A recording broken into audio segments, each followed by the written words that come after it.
Pride and Prejudice. Chapter 1. It is a truth universally acknowledged that a single man in possession of a good fortune must be in want of a wife.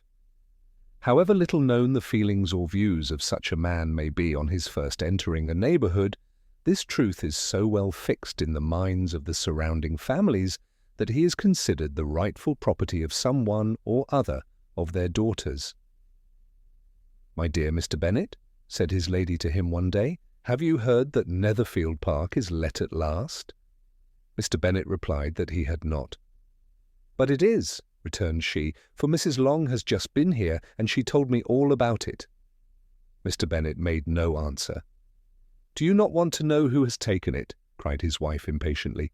"You want to tell me, and I have no objection to hearing it." This was invitation enough.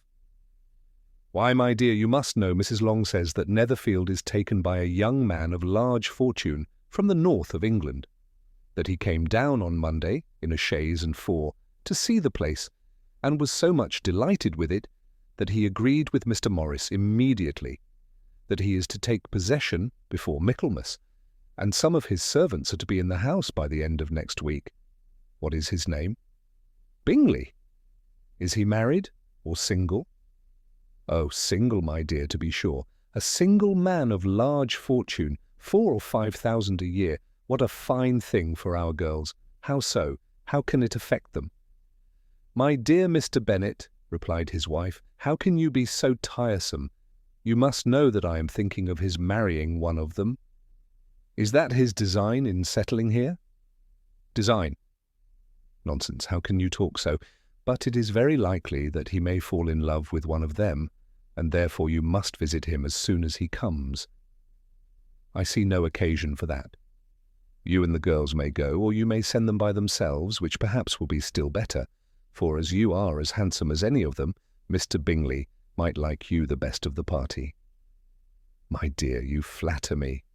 I certainly have had my share of beauty, but I do not pretend to be anything extraordinary now. When a woman has 5 grown-up daughters, she ought to give over thinking of her own beauty.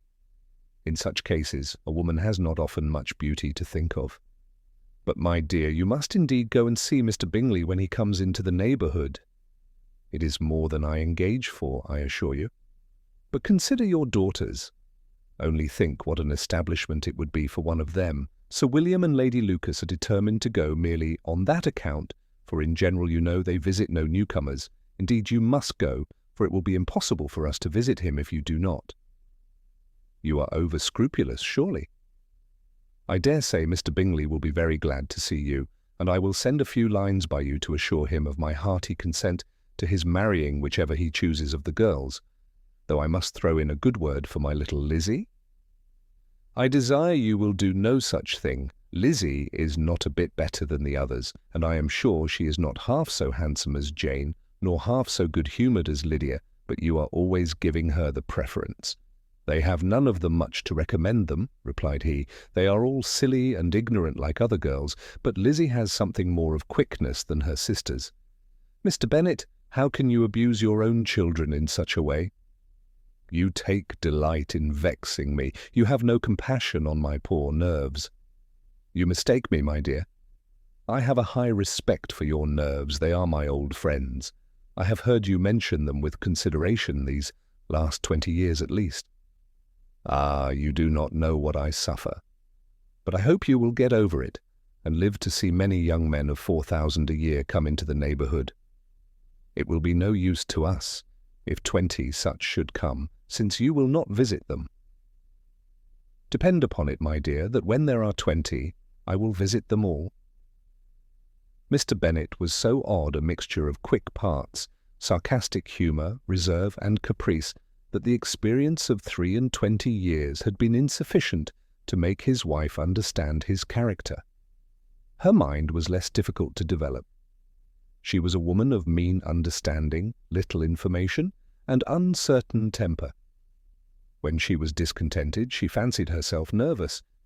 The business of her life was to get her daughters married. Its solace was visiting and news.